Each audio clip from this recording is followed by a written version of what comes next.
welcome back. The following question is from brother Muhammad Iftikhar as well. The question says, a woman performing Hajj and has a child or an infant, is it compulsory for her to go to the Jamarat, or her husband can perform the Rami for her? Al-Jamarat is plural of Jamra, and it refers to the 3 spots where the pilgrims must throw the stones, beginning from the Eid day, which is the 10th day. They throw 7 pebbles at Jamratul Aqabatul Kubra, the major Jamra. Then in the following 3 days, they throw 7 pebbles at each one in order, the little, the middle, then the major one. And this practice is wajib. It is done in a place which is called Mina, and Mina is still from the Haram. The question is, if it is wajib, we heard a few years back about many people died due to stampede. That was true. Nowadays, you have to imagine what is happening, that there are 5 bridges, and those are huge bridges. They can encompass millions of people to throw the stones and come back in a few hours. And the directions have been very much organized.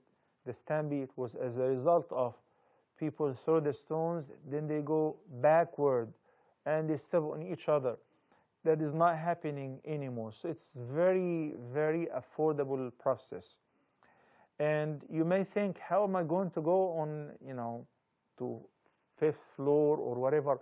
As a matter of fact, there are escalators and elevators, and it's a very easy process. Last Hajj, I have seen many handicapped people on their wheelchairs. They insist on going and throwing the stones. Does it mean it is that much affordable? Yes, it is. Okay, having said so, I would like to present the answer as follows. Allah subhanahu wa ta'ala says, فَاتَّقُوا اللَّهَ مَا اسْتَطَعْتُمْ, which means keep your duty to Allah as much as you can afford. So, with regards to throwing the stones, if somebody, male or a female, is sick, elder, they cannot walk, they find difficulty even with that much ease to throw the stones. A lot of people experience fever, cold, and they can't even leave bed.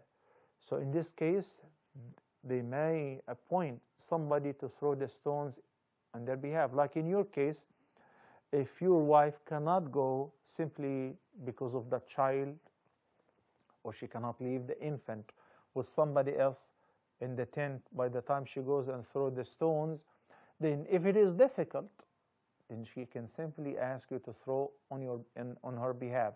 What you will do is that you throw your 7 pebbles first, then you throw hers afterward.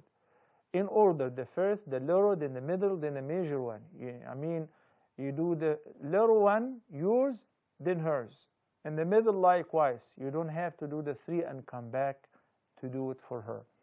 If any person volunteered to throw the stones instead of somebody else, because he assumed that he or she is incapable, and he went to the tents, to the camera, said, oh, good news, alhamdulillah, I did throw the stones on your behalf.